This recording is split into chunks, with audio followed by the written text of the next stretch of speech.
My family doesn't remember who I am. I've been stuck in my dorm all semester trying to keep my head above water, clawing at my face in the middle of the night as I struggle to keep my eyes glued to my computer. When finals week finished, I was eager to get the hell out of there, but I didn't receive the homecoming I was expecting, and the reality of my new situation is slowly killing me inside. I flew home the week after Christmas. Carry-on in hand, I walked into the airport lobby expecting to see my family waiting for me, anxious to greet me after months away, but nobody was there. I stood there awkwardly scanning the crowd of travelers, hoping to catch a glimpse of a familiar face, but the more I searched, the more disappointment built up in my chest. Clutching my phone, I stared at the screen awaiting a text, a call, any sign that would let me know someone was coming. That sign never came. It had been about 30 minutes after deboarding when I decided to call my dad, but his number went straight to voicemail. It was odd, my dad never had his phone off. I called my mom, and after a few rings, the pre-recorded message played from the other end. The robotic voice filled me with sadness, the tone disingenuous and cold. "We're sorry, phone number, can't come to the phone right now." Knowing that they would eventually call back, I took a seat in the waiting area. An hour came and went and I was still awaiting their call. I tried Dad's phone again and perked up when the line actually rang this time. 3 rings later, my dad's throaty voice came through the speaker. "Hello. Did you forget something?" I said, annoyed. There was a pause as I heard my dad's breathing distance itself from his phone. I pictured him playfully looking at the screen, feigning confusion. His breathing returned to the speaker and I patiently awaited the punchline. I rolled my eyes when it came. "I'm sorry. Who is this?" I should have known this was one of his pranks and huffed my frustration through the call. "I'm at the airport. Are you coming to get me?" A second pause came, this time lingering, fermenting in the palpable tension. "I'm sorry. I think you have the wrong number." He's never known when to end a ruse. "Dad." The third pause was just as long and only ended when I heard the jingle telling me that the call had ended. I was stunned. The lengths this man would go to, just to play his little game. When I called back, the line rang but he didn't answer. "I'm sorry, number, can't come to the phone." I angrily ended the call and dialed again. Once again, the robotic voice greeted me instantly. "I'm sorry." I was fuming. The Uber ride home was not a happy endeavor. A scowl plastered on my face the whole time as the views of town felt sour under the ridiculous circumstances. As soon as I walked through the door, my dad would be on the floor laughing his ass off at the minor inconvenience he caused me. It would be the highlight of his week. The car came to a stop outside our house, the familiar lettering on the mailbox bringing slight relief in the shitstorm that was my life. I was finally home. Luggage in hand, I walked up to the door and gripped the knob, but when I tried turning it, it wouldn't budge. It was the last thing I needed. My fury spilled out through my knuckles as I bashed my hand on the door. "Dad? Open the door, I'm he." There was movement in the window, the curtains swaying behind the blinds.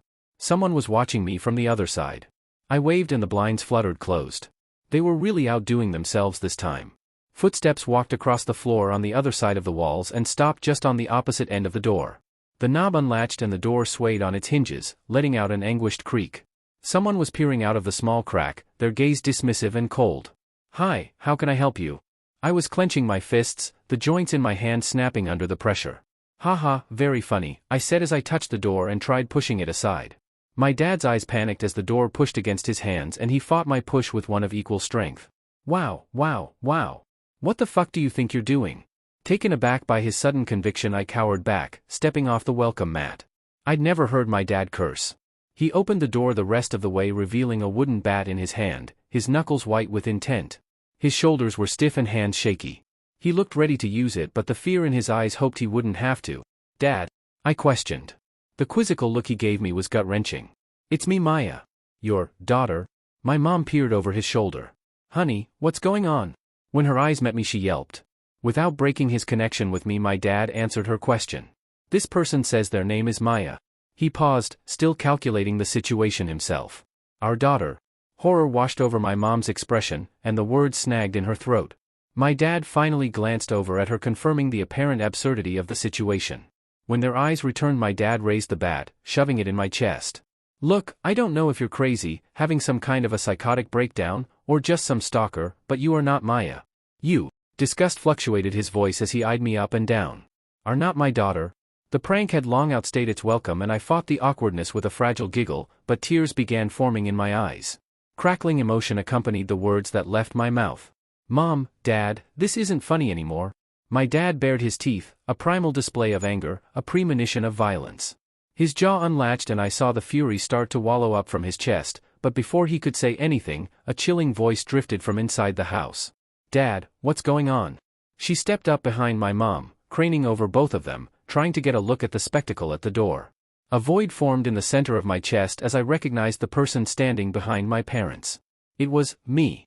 It was like staring into a mirror, the blonde hair, glasses, eyes, mouth, tone of voice, an identical twin, a doppelganger, an imposter. Shock rang in my ears and the world became distant, muted. It was as if a bomb had gone off beside me. I was woozy, fighting not to hyperventilate. The head of the bat pushed the air out of my lungs. "Hey, stop looking at her like that, you freak." I had been staring at the duplicate but wasn't sure for how long. My mom cradled her baby in her arms, protecting the girl, protecting me from myself.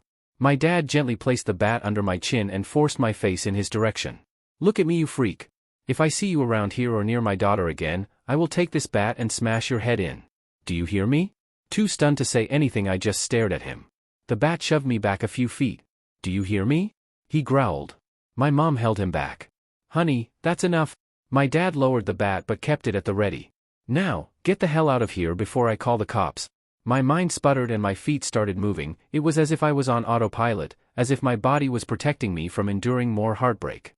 When I got to the sidewalk, the door slammed, and I was left out in the cold, like a piece of trash. I wandered the street for a while, my luggage rolling behind me as I tried to figure out my next move and what the hell was going on.